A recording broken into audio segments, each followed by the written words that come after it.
Welcome to Series 9, Episode 2 of In Suspense, a podcast and vodcast for fans and writers of crime fiction. I am Lauren North, and my co-host today is Nikki Smith. Hi, Nikki. Hello, Lauren. How are you? I'm very well. How are you doing today? Not too bad. Not too bad at all. We managed to get through that opening, didn't we, without me making a mistake this time, which is very good. It is. If you didn't see on Twitter, if you don't follow us on Twitter, I messed up the last intro and it was like the first line, I forgot the name of In Suspense. So I had put a little blooper on social media. But for those wondering about Leslie, don't worry. She's back in the next episode. It's just fallen that it's been me and Nikki twice in a row. So sorry about that, Nikki. You've got me. In our last episode, Nikki and I talked to the amazing and thoroughly lovely man from the forest, Will Dean, about his latest book, The Last Passenger, and delivering the high concept novel, which we both agreed he managed to do very successfully with his books. So if you haven't had a chance to do so yet, do take a listen. Yes, Will was fantastic. I was really interested in him talking about how long he plans all his books in his head for before he starts to write anything, because it's just, I think that's so different from what you and I do, and not in terms of how long it takes to plan. I mean, it takes me probably as long to plan as it does him, but I definitely don't do it all in my head. I need Post-it notes. I just worry I'd forget about it. Yeah, I have to write things down every 5 minutes. Yes. I worry I'm going to forget them. Yes, maybe that's being a woman and having to multitask a lot more, Lauren. Who knows? Good for him. So this week, our topic is writing for the modern reader, and we're talking to the wonderful Amanda Reynolds, whose first book, Close to Me, was published back in 2017, I think, and is now a major TV series starring Christopher Eccleston and Connie Nielsen as well. And she's got a wealth of experience in the publishing industry, having been both indie and trad published, and she also works as a mentor for the Novelry. So we're going to be chatting to her. But before we get her on, let's talk about your news, Lauren. What have you been up to this week?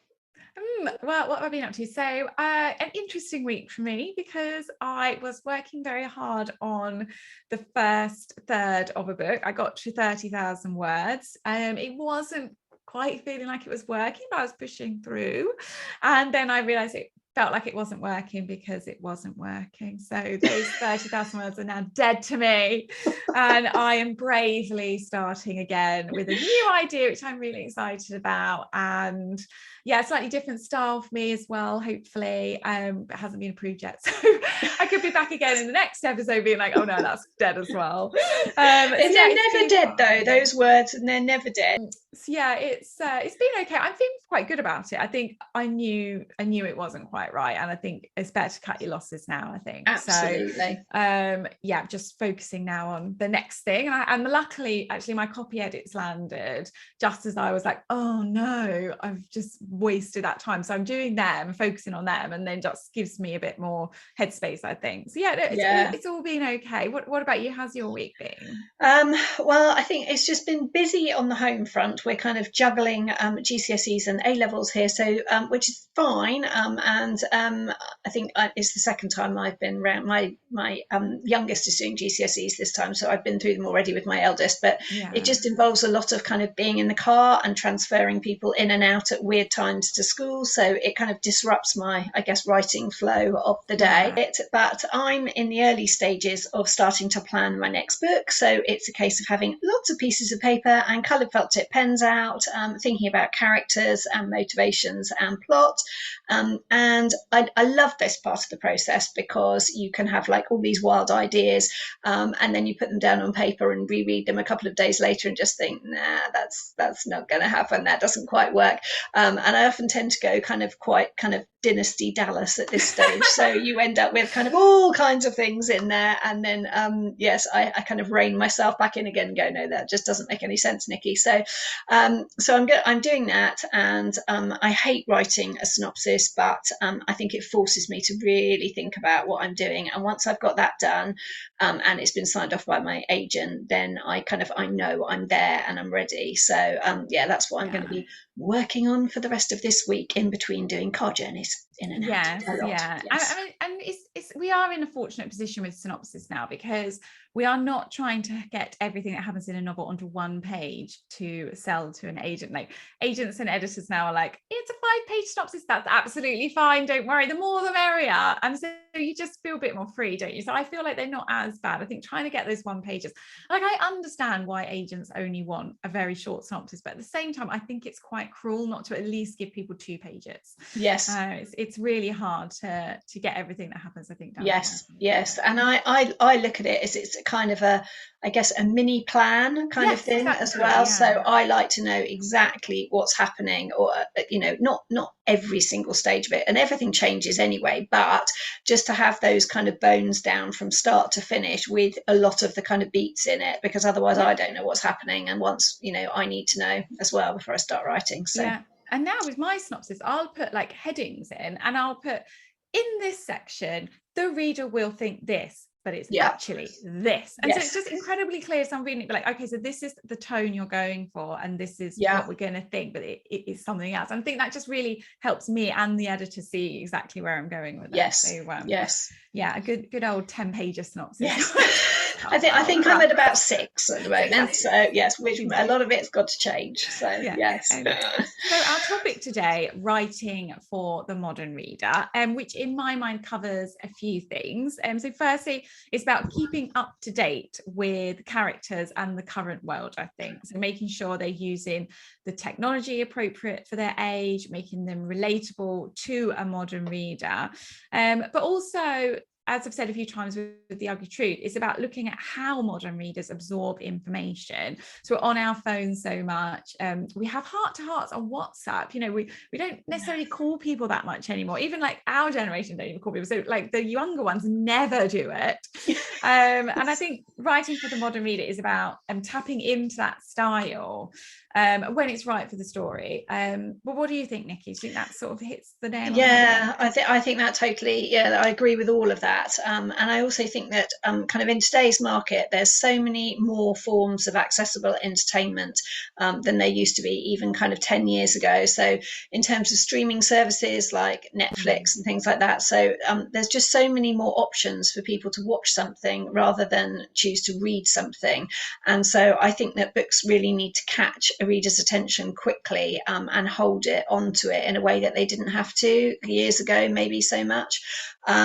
But although all that competition often feels quite daunting to an author, it also means there's a lot more opportunities for books, because obviously streaming services need content, so they want to adapt people's books, although maybe not so much in the current Writers Guild strike, but but hopefully once that's kind of over with, then they will want to be doing that, turning things into TV series and films a bit more. But maybe we should get Amanda Reynolds on to give us her thoughts. Yes, let's do that. Lovely. Welcome, Amanda. So welcome, Amanda, to In Suspense. Thank you very much for joining us today. And before we start asking you our very many questions, I'm going to ask you if you can read out your bio for our listeners so they can find out a bit more about you. Yes, of course. This is a first for me. I've never actually read my own bio. And it was quite interesting because I went on to my various, you have them in various places, don't you, like your agent and your publisher and everything. And I thought, oh, is there anything I want to change? And I thought, no, I shouldn't really. I should just read it as it is and let it stand. So this is basically what's out there in the world. So Amanda Reynolds is the best-selling author of 4 novels and numerous short stories, as well as being a scriptwriter. Her #1 ebook seller, Close to Me, was recently adapted into a major TV series starring Connie Nielsen and Christopher Eccleston. Close to Me, described as dramatic psychological suspense for fans of Liane Moriarty, was published by Headline in 2017. Lying to You followed in 2018 and The Hidden Wife in 2019. Amanda's psychological thrillers have been sold internationally, including the US, and praised for their gripping, unsettling and twisty plots. Amanda's 4th novel, The Assistant, was published by Boldwood Books in April 23, with 2 more books to follow. Ooh, congratulations. Yes. And I have to say, I watched, obviously, your series, Close to Me, on television. And yes, it was epic. It was very, very good. Brilliant acting and a fantastic location. That house was just to die for, wasn't it? It really I was. do love a good house, I have to Yes. say. Yes.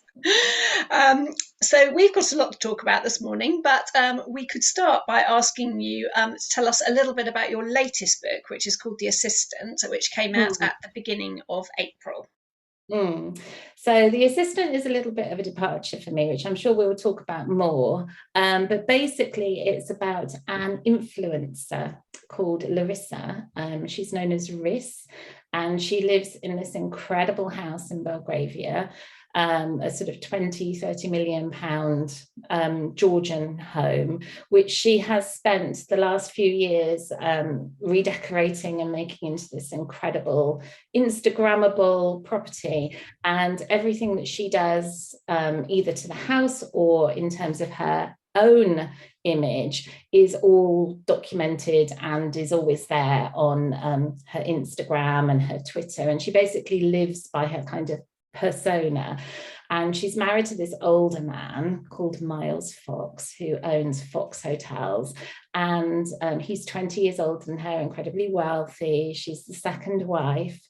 And yeah, so it's just interesting really to enter that world with Riss via Gail, who is absolutely Riss's antithesis, and she becomes her executive assistant, and she kind of gets the job via nefarious means and inveigles herself into this world by becoming Riss's downtrodden, slightly more mature right-hand woman. And very quickly, Riss trusts her. She's a little bit dismissive of her, shall we say, but she does trust her. And we, as suspense readers, will obviously suspect Gail's motives for this, which become more apparent as you read on. Fantastic. It was an amazing psychological thriller, Amanda. I really loved it. And I was really suspicious of all the characters, especially to start with. And then there was just this point where I just became completely absorbed and swept away in the book and was just racing through to find out what was going on. And in fact, Nikki and I read it at the same time. So I was messaging her, being like, oh, are you at this bit yet? And oh, it's so good, which was really good fun. And what stood out for me, on top of the twists and the characters, was, as you say, Gail's character. She's an older woman, and there's been a lot of focus on the invisibility of women over 50 in society recently. And actresses like Jennifer Coolidge have highlighted their talent that is often seen less on screen now. So why did you choose to have her being this age rather than someone younger who might fit into that world a bit better? It's always been my passion to represent women of my age. So when I wrote Close to Me, and this is something I have mentioned occasionally, but never kind of in a public way like this, is that all of my main characters have my date of birth. Oh.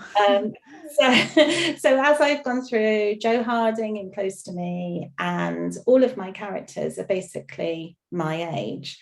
And it started because I suppose I'm a bit lazy, and I thought, well, I know that really well. And I can remember that really well. And I have all of those points of reference along the way for that age. So it just kind of fitted in really easily as a shortcut. I suppose a bit like choosing, your own house as a location or whatever. It was nice, but also because I really, really wanted to represent that age. So it started with Close to Me in terms of empty nest syndrome. So I've got 2 adult children, and both of them had left home within a few months of each other, one to go off to university, so it's that kind of halfway house, but the other one to move in with her partner. So yeah, I was in that sort of situation of empty nest, and I thought I really want to write about this. And then it's just become quite a passion for me to write about women in their 50s, as I am, because I do feel that they're very underrepresented, not only in terms of books, but as you said, in terms of great parts on TV that are representative of the things that we do. We don't stop being ourselves when we enter a new decade. We continue to behave badly and have sex and, you know, go to parties and make bad decisions and all of, you know, fall in love, all of those things continue. And I really wanted to represent that. And I think it's even worse for actors in their 50s, you know, female actors, to get those incredible parts. So it was so brilliant to see that starting to happen more now. But yes, I've just kind of continued on. So in terms of Gail, I thought it would be really interesting if the influencer was much younger, but still not kind of young. She's in her 30s. And then to contrast that with a generation on, which was Gail, and how much has changed for women. You know, it's not a polemic on kind of women's rights, but it looks into the difference in experience that women have who are born in those different generations and how it's affected them in a very light way in terms of the psychological suspense takes the lead. But that is something that I am interested in. Yeah, and that really came across. And I had a follow-up about Gail because her voice is so distinctive. It's actually the only voice we hear in any big chunk in the novel. We really hear the story through her. Was her voice something that you had to work on, or was it as you just sat down, there she was? I wonder how much planning went into that distinctive voice. I was really lucky with Gail.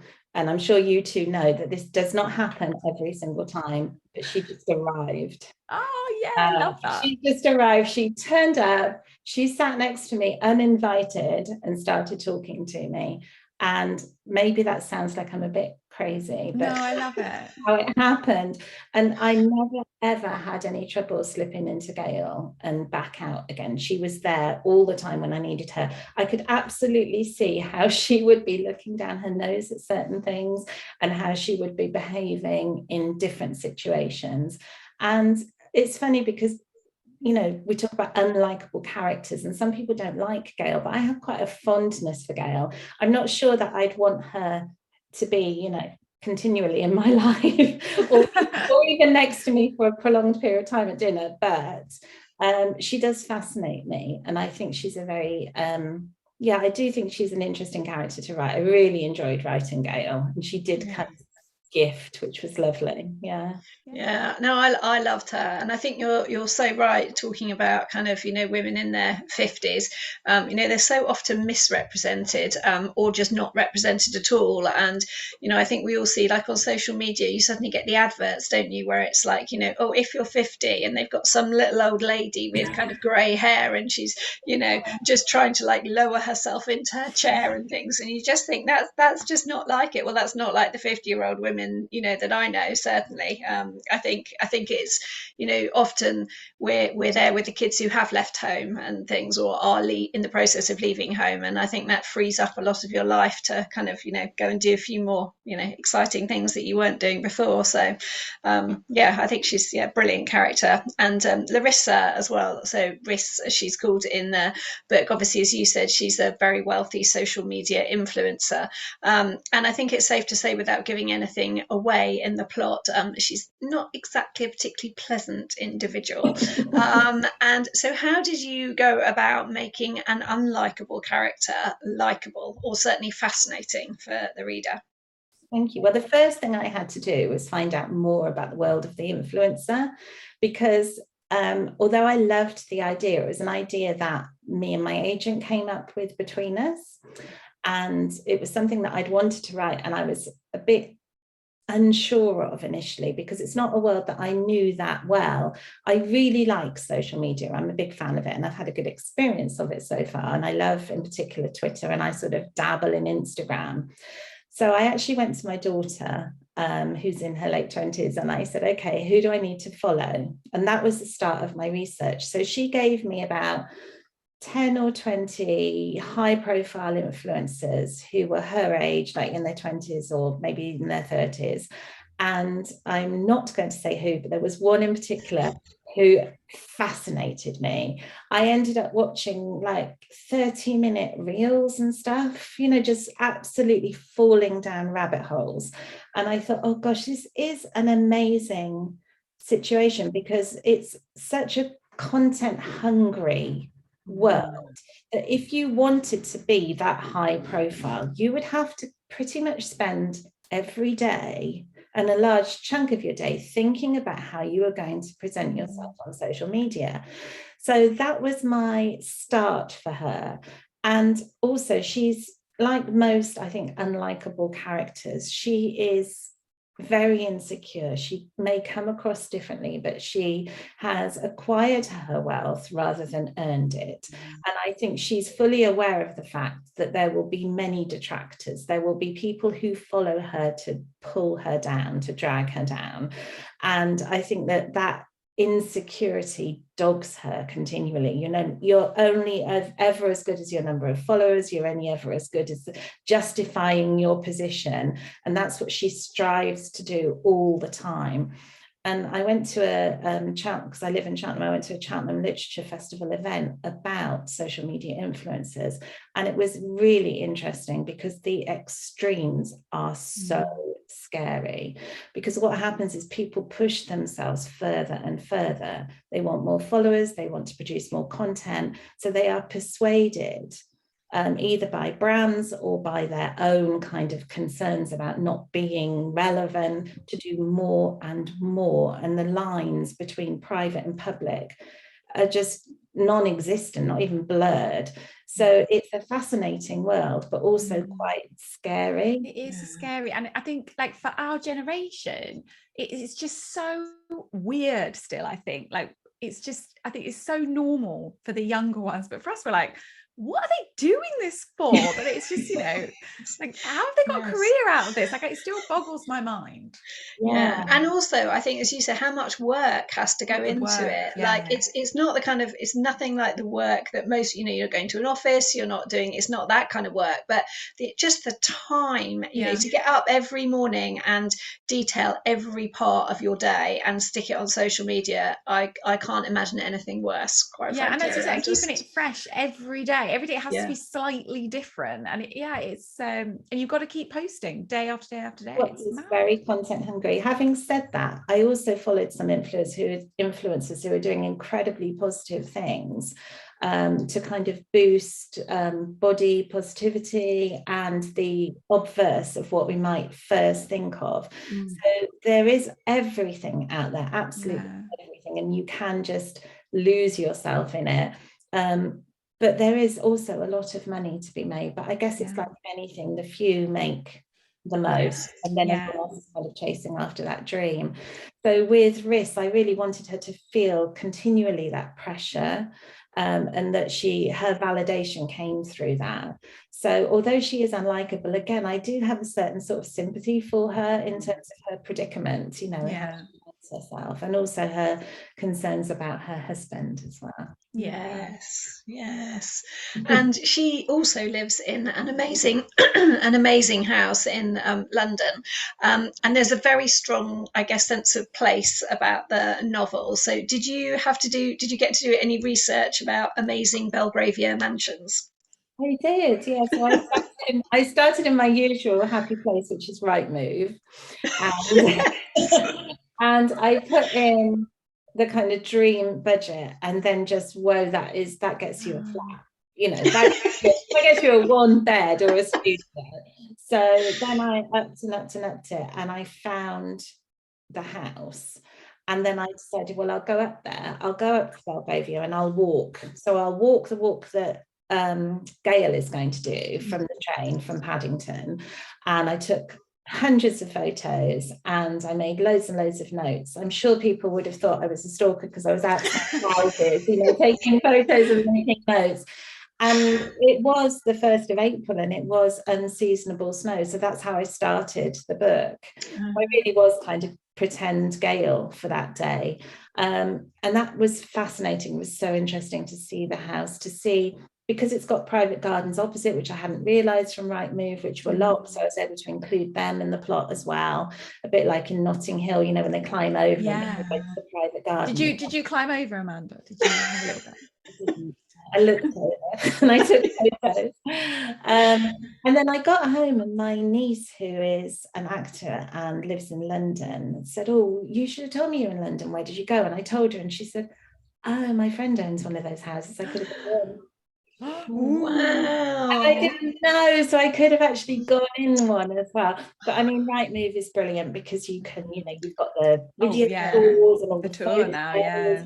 So it's not an actual house, it's based on a Georgian terrace in London, and then I've fabricated and changed and moved things around and added bits and everything. But yeah, I did walk through Knightsbridge to see the kind of shops that Riss would go to and the beauty salons that she might visit. And I went into Harvey Nicks and tried on a Burberry coat, which Very nice. which ended up in the book. So yeah, it was a good day's work, to be honest, to do that and be able to do that. Yeah. And fun as well. We don't get to do many days like that in the thing, but they are fun. They do add so much more layers, I think, don't they, to the reality of the book, which is great. So our topic today is writing for the modern reader, and we thought you'd be the perfect person, Amanda, as you've now been published for 6 years and have one of your books developed for a TV series, but your latest book does differ from earlier ones, firstly in the theme because it focuses on social media, but also in the format, which we haven't really mentioned yet, but it's written in various sort of media iterations using emails, voicemails, and mostly interviews.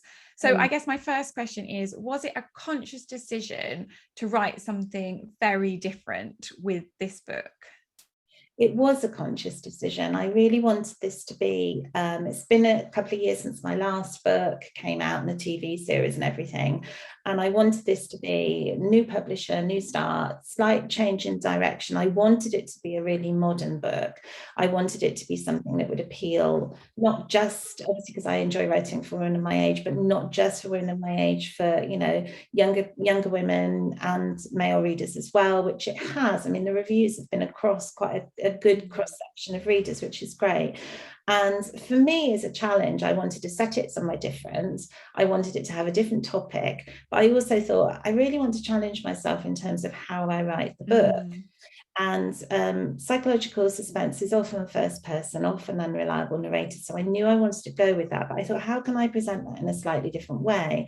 And I knew that Gail would be talking. I just didn't know who she was talking to for quite a long time. And it was quite difficult, sort of writing her voice and enjoying her voice. And I thought, but who's she talking to? I don't know who she's talking to. And I had actually been kind of concurrently involved in some script writing work. And I thought, so I'd had contact with people in that industry, and I thought, well, maybe she could be somebody who is kind of has been hounded by the press and now needs to trust somebody. Who might that be? And I'd read quite a few books where podcasts had been used, and I love listening to podcasts. I thought maybe she's talking to a podcast, and I thought, that's not Gail. She just wouldn't get that. She wouldn't do that. She wouldn't enjoy it. So I thought, who would she talk to? I thought it has to be somebody she trusts. And in the end, I decided it would be someone that she saw as kind of elevated from the usual journalism. So it's an investigative journalist. She sees them as being another level, a bit more kudos, and that they will take her seriously and they will listen to her side of the story and present her truth. But it took me a little while to get to that. And then I just had fun with it, and kind of putting in the voice notes and the emails was really good fun, just to add, always to propel the story, but just to kind of add to the layers of kind of it being a more modern story as well. Yeah. Amazing. Yeah, it worked so well as that format as well, especially because it was all about social media and the media. So really, it really fitted. And when you think of the modern reader, and what do you think about as the modern reader, and how important do you think it is for authors to adapt to those people? I do think that we are, first of all, more sophisticated. We tend to consume a lot of content, not only books, but TV, film. And I think that we bring a lot to the party as readers and viewers. We don't have to be spoon-fed everything. We're very sophisticated now. So I think you can allow the reader to fill in some of the gaps as well. And that's a good thing. And also, I think that we're quite impatient. So we devour content very quickly. And, we might read a few pages and then have to do something else. We tend to all be very busy, multitasking, tired when we go to bed, let's just read a couple of short chapters. So I try to write, and I think particularly in the genre of psychological suspense, the expectation is short chapters, short bursts of information, and each of those needs to be almost like a scene in a TV show. So, you get a nice little cliffhanger or tidbit of information at the end that makes you think, I just need to know more, I want to go on. So in terms of the reader experience, I do think of it in that way, but then I do try and set that aside, because I think you can second guess too much if you continually worry about who might be reading it, because there will always be differences of opinion, and some people will prefer one way and some people will prefer another. So you have to have, I think, one eye on it, but also kind of then write the book you want to write as well. Yeah, that's so true. And I know that you mentor authors as well. Amanda, you were obviously kind enough to mentor me when I started writing. And I still remember it was, probably one of the biggest boosts to my confidence was when you called to say that you loved what I'd written and agreed to kind of mentor me. And now you work for the Novelry, which for our readers and listeners who don't already know, it's a kind of fiction writing school that helps aspiring authors to be published. So I was going to ask you, what would you say are your top 3 pieces of advice that you'd give to authors who are trying to write fiction that will appeal to a modern reader? I would definitely say, first of all, before you write, read. I know it's a very sage piece of advice that's been said many times, but quite often people will come to a genre because they think it's the popular one, and they think it's the commercial one, and it's where, if they have an ambition to be published, it's where they're likely to be published. We know that also means it's very competitive. And I think if you love reading a particular genre, then you're more likely to be adept at writing that genre. So for instance, if your passion is reading romance and then you think, I'm going to write a psychological thriller, then fine, but read a lot of psychological thrillers first and make sure. I always think it's a bit like, and I suppose this is the second top tip I'd give, which is to sort of build your CV as if you were going for any dream job. If you were applying to be CEO of Waystar, for instance. As you do, because it's potentially a vacancy at the moment. Then you would put together your CV and make it look as good as it possibly can. And I always think it's the same with writing. That you would enter competitions to start with, maybe write short stories, maybe get a few credits to your name that you can then go forward with, and obviously be writing the book. Never just write 3 chapters and send them off, because with a couple of notable exceptions that does not work. So I think keep at it would be my third piece of advice, but with the caveat that if it's not happening and you're really hating it, you don't have to keep at it, But I do think as writers that we are that strange mix of fragility and tenacity, and there's something in us, at least those of us that have eventually been lucky enough to be published, that we have kept going. Sometimes when I'm running workshops in the Novelry, people will say, I'm just so beaten down by rejection, which I completely get. I've been there. Horrible. And I say, but you're still here. You're still so you are still in the game and you are still going. So I think, tenacity, reading, and build your CV and keep going as long as it's right for you, because it is quite tough at times as well. Yes. We've seen indie publishers doing really well recently in the Amazon charts. I think Boldwood, who you're published with, currently have lots of books in the top 10. You've been indie and traditionally published. Can you tell us a bit about that and the differences? What are the pros and cons, do you think, of both styles?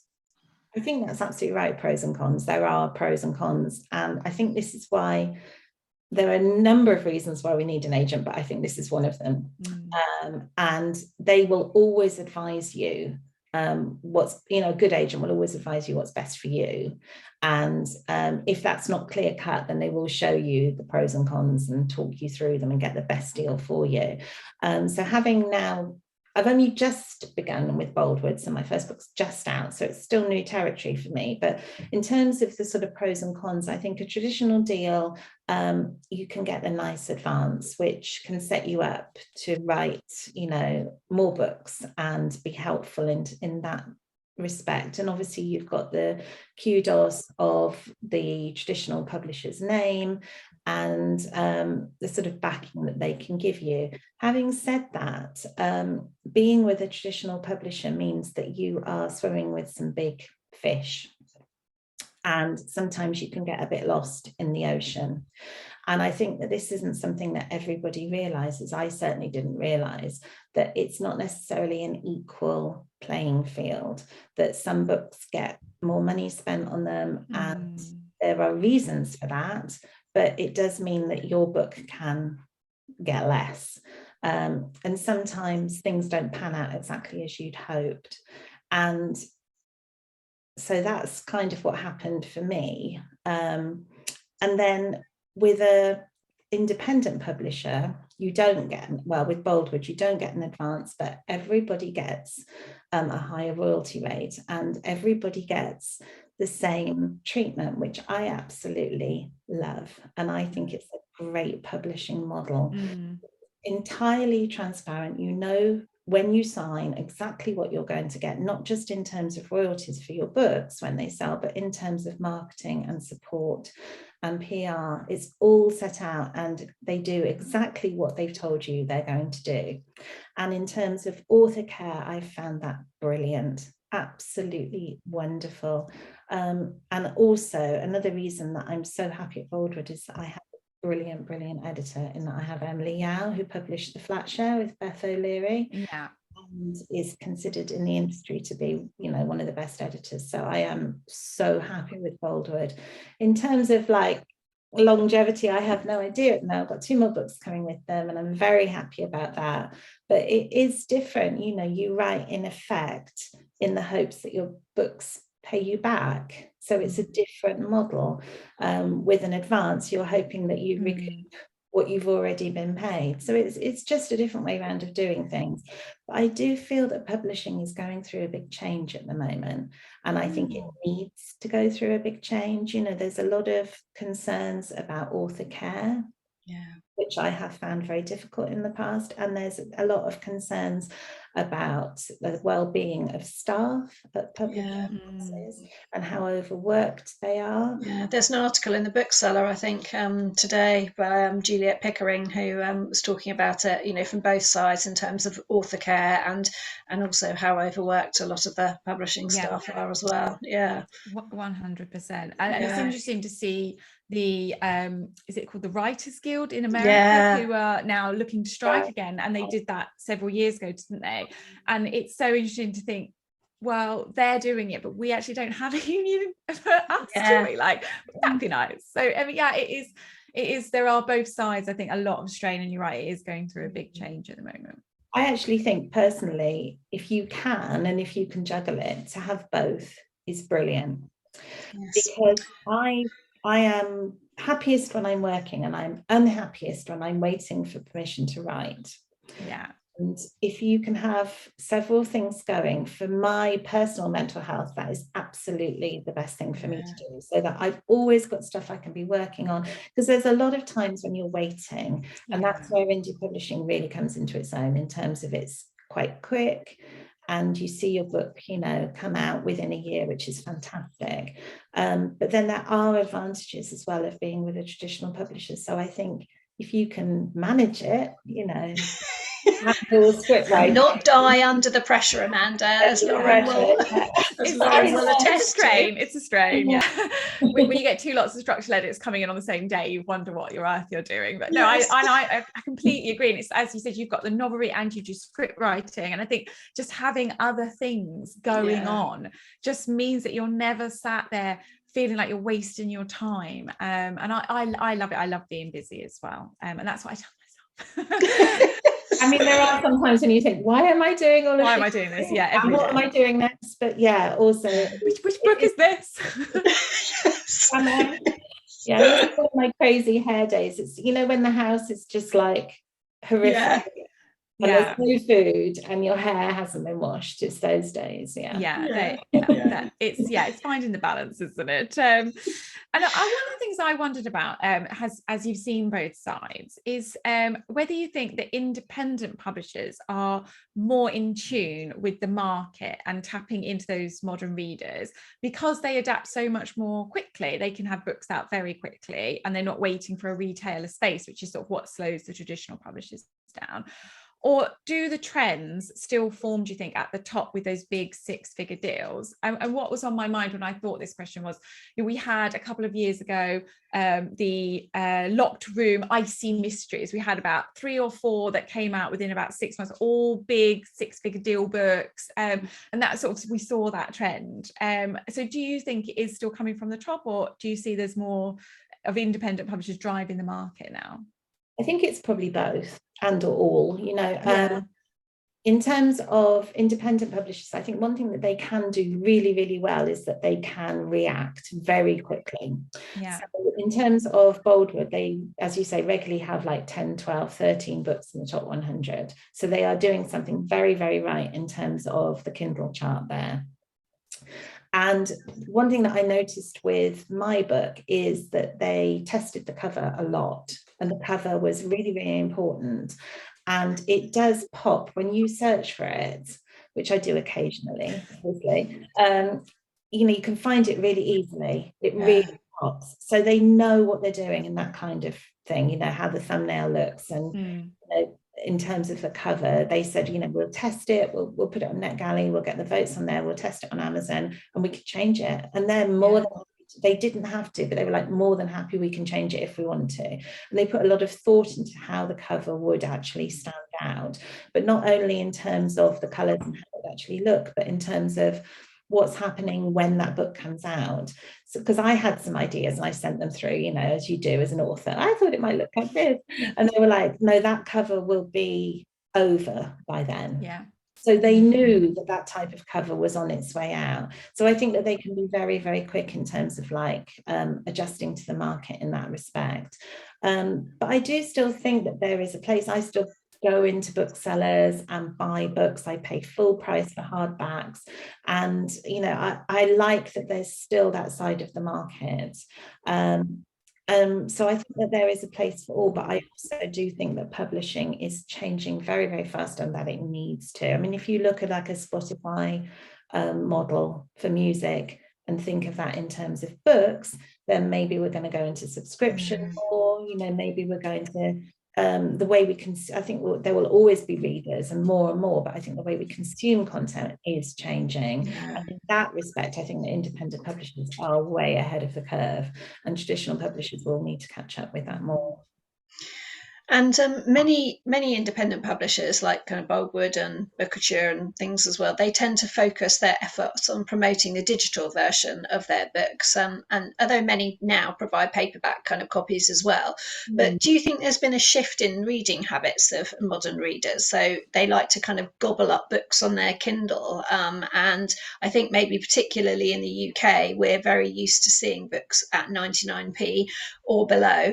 And do you think that trend is going to kind of continue, or do you think things are going to change and they're actually going to have to start raising the prices of books, particularly in the UK? It's difficult, isn't it? Because we're all chasing after chart positions, and we know that when we get a Kindle deal or a BookBub at 99p, that's when your book races up the charts, and that's just the fact of it. And I also know that as a book buyer, if I see one of the books that I haven't bought at full price and it's on 99p, I think, oh, I'll just put that on my Kindle because it's only 99p. So I am a consumer and my book is at 99p. In terms of being an author and my book selling at 99p, do I feel 100% comfortable with that? Not necessarily. I think it would be nice if our work was more expensive. We know how much effort goes into a book. But at the end of the day, it's a business, and I'm not on the business side of it. I am the creative side of it. I think I'm more concerned about my kind of IP at the moment in terms of AI and all of that. But as far as book selling goes, the main thing that I want is for a book that I've written to be widely read. I want it in lots and lots of people's hands. And the way that they achieve that, I'm not too concerned about. I must admit, until 2 years ago, I didn't have a Kindle, and somebody offered me a digital copy of a book, you know, an author advanced copy, and they said, but it's digital. And I said, I don't read digital. And they were like, seriously, but what have you got on your Kindle? This is an editor. And I said, oh, I don't have a Kindle. And she said, how do you survive?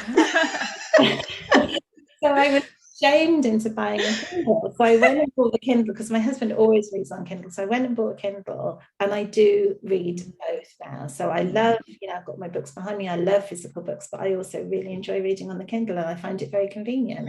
Yeah. Take it everywhere, and I even read on my phone sometimes. I read on my phone a lot. As well. Yeah, I've got the Kindle app on my phone, and I think, you know, for holidays and things, I remember that, you know, loading up the 10 books into your suitcase kind of thing, you know, and what did you have space for? And now you can just download everything and take your Kindle with you. So, you know, practicality wins in a lot of cases. Yeah, it's a mix of both, because I still really like to have a paperback too. Yes, so do I, definitely. I think I still read most. Yeah, I mean, I think I still read most on paperback, actually, but I do read on my Kindle. Yeah.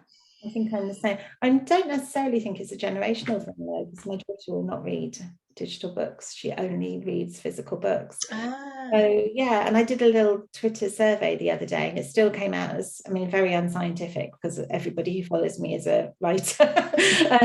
But yeah, it was still paperback was the most popular. I do think that. I think that we obviously have our bubble, and so we see lots of Kindles and lots of digital copies because that's the bubble we live in. But in the other world, out the big wide world out there, when I had an event with lots of readers, they're all still paperbacks. They're all, as you say, going into booksellers and just choosing ones, and that is just so comforting to know that the world is still like that. I think that we've lost a bit of sight of that because we're so immersed in the industry that we forget a lot of the time that readers don't necessarily even know the names of the books or the authors they're reading. They just pick up a book they found and they won't even think, oh, I liked that author. It's not even in their head to think about the author at all, which is great and fine. So it's a different world, I think, but it's hard to find the balance. It is. It's also different in different countries as well. So when you go to America, for instance, books are a lot more expensive. You get more hardbacks in Barnes and Noble. And similarly, when, you know, I went to Italy when my book was published there, and it's very different. You know, they publish in hardback, and so it's interesting the way readers are around the world. And Finland as well, they produce these beautiful hardbacks for my books, which were lovely. It's nice to have all the different, and I think to go back to the music model, it's a little bit like that in terms of, you know, people collect vinyl, people still want a physical thing as a kind of memento of a book that they've really loved or an author that they follow. That's so true. Now, for many authors, TV deals are something to be dreamed about, myself included, but I don't think many of us necessarily consider the adaptability of the storyline for TV while writing the book. So you've obviously had your debut novel, Close to Me, adapted into a TV series, which is so exciting. Is potential adaptability of a story something that's now on your mind while you're writing? I think it is, to be honest, because it's like anything, your writing is fed by your experience, and I've now had the experience of my book being adapted and being involved in that adaptation and seeing the scripts come through and how that process changed the story. And also having worked in a script writing world for a while and helped develop a script, which was in a completely different way, I've seen again that sort of process, and it all feeds into how you think in terms of your writing. And I've always been a very visual writer. I've always written in terms of scenes and seeing the scene and seeing how it unfolds in a very visual way. So it really does feed in nicely. And I had some fun with the assistant putting in some scripts and snatches of script at the beginning, and it being a kind of a TV world as well. And I liked that. I did. Because I knew things about that I could include. I mean, I do see it. I think they're very different. I mean, when you see your work adapted, it's always going to be different. I mean, the first thing they do is put loads more characters in. Yes. and more settings and more changes of scene, which, you know, we don't tend to do so much in books. We keep our cast fairly trim. So yeah, it's interesting. They are different, but it definitely does influence now how I write. Yeah. And considering how streaming services, they're very keen for content. Well, they were until the Writers Guild strike. I'm not quite sure whether there's going to be a bit of a pause on everything now. But do you think that it's something that authors kind of should think about when they're writing their books? Or do you just think it's just write the book that you want to write, and if it gets optioned, fantastic? Yeah, I think the chances of, I mean, obviously I'm speaking as a very fortunate writer who has had her work adapted, but in terms of it actually coming to fruition, the chances are so minuscule. I think I just kind of blithely, because it was my first book, it was optioned before the book was actually finished. It happened in a very unusual way, and I didn't realize at the time. I just kind of walked through it and thought, oh, this is fantastic. I didn't think this happened. This is the norm. This was perhaps something that happened to quite a lot of people. Yeah. And then with my subsequent books, I was saying, because I changed agents, so I did say to my new agent, of course, because this happened with Close to Me, and she said, well, you do realize that that is incredibly unusual, not only to have it made, but the way that it happened was pretty much unheard of. So in one sense, I feel that it would be greedy to ever expect anything to happen again. But because the book was adapted during COVID, it was one of the first productions that actually happened during COVID. They virtually invented a sort of protocol for it. Cool. And that protocol included no one on set who wasn't involved.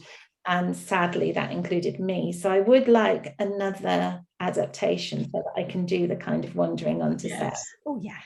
Yes, that would be really fingers crossed. Fingers crossed. I know. I don't think a lot of, well, I don't know, maybe people do realise, but I think I was told even out of the books that are optioned, I think less than 4% ever actually make it into development. So it, you know, and that's out of the ones that are optioned. So it's just tiny. But yes, so yes, huge congratulations, well done. And finally, we'd love to ask what you're currently reading, or have you recently finished reading, and what would you like to recommend to our readers?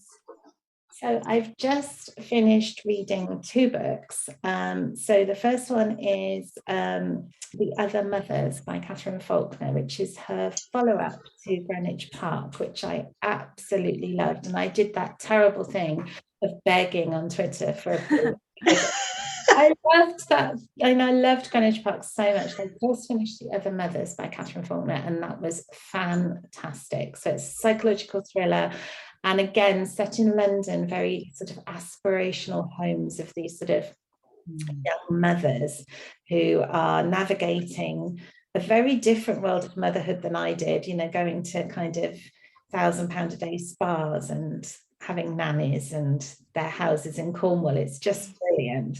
So that's very much the have and have not situation there, which fascinates me. And then I also read The Vanishing of Class 3B by Jackie Kabler. I'm just going to say So Jackie is a local author, and she's also a TV presenter. So she used to be a news presenter, and she now works on QVC. So she's one of these very busy people. Yes, I think I follow her on Twitter, actually, now you've mentioned the QVC. Yeah, brilliant. So she wears beautiful dresses. She does. She's always so glamorous. Yeah, I don't understand that so many photos, because she always looks amazing. But yeah, Jackie's book, The Vanishing of Class 3B, is such an amazing premise. I thought, how is she going to deliver? You know, when you hear such a fantastic book, you think, how are you going to deliver on that? And she 100% does. So it's a school bus that goes off with small children, and the whole lot disappear, including 4 teachers. Wow. Even the title makes me just want to read it. I know, it's everyone's worst nightmare, and it's so well done because she's got all these brilliant, like, again, quite sort of aspiration. It's a Cotswold village. We live in the Cotswolds. It's sort of this area, and she's got like the TV presenter and the, you know, all these different parents and like the model parent, everything. So it's so well done. It's absolutely fascinating, and she 100% delivers on the hook. Wow. Okay, I'm gonna have to be reading that. Amazing. Yes. What about you, Nikki? What have you been Well, reading? I haven't read too much actually this week. But I have got this one, which is called, you can't see, it's called Behind These Doors, by Alex South, and it's a memoir of, she is working in a prison. It's stories of strength, suffering, and survival in prison. It's a proof. It's not out until I think it's July, with Hodder, and yeah, absolutely. I haven't finished it yet, but it is so far. It's really, really, really interesting. If you want to know what goes on in a prison, good and bad, it is well worth a read. So yeah, really enjoying that. Yes. How about you, Lauren? So I have started reading Good Girls Die Last by Natali Simmonds. And yeah, I'm really enjoying it, but I have only just started. I'm really slow reading at the moment. And I just want to say I'm also reading A Touch of Darkness by Scarlett St. Clair, which is a fantasy romance, which it's not normally my genre, but a new friend of mine who I've met with locally likes that genre, and so we're buddy reading it together. So yeah, it's interesting. I'm halfway through. I'm still reading. Like, I normally give up on a book I don't like, so it's just so different, and I think it's really interesting to see the story structure and what is so appealing about these types of books to so many readers. So I'm just seeing about it. So very interesting. Yes. But I think that's all we've got time for today, I'm afraid, and it has been so lovely chatting to you about your book, Amanda, The Assistant, which is out now, and we thoroughly recommend it, don't we, Nikki? Yes, we do. It's been lovely having you on, Amanda, and in our next episode, Leslie and myself are chatting to Sam Holland and Alice Hunter about serial killers, the do's and don'ts, which is going to be fantastic. Watch and listen. And so just to our readers and listeners, do get in touch across any of our social media channels if you've got any other topics you'd like us to cover. And if you've enjoyed today's episode, then please rate and review on whatever platform you're listening or watching on so that others can find us. But for now, it's goodbye from Amanda Reynolds. Goodbye. Thank you so much for having me. It's been a complete pleasure. Thank you. Amazing. And goodbye from Lauren. Goodbye. And goodbye from me.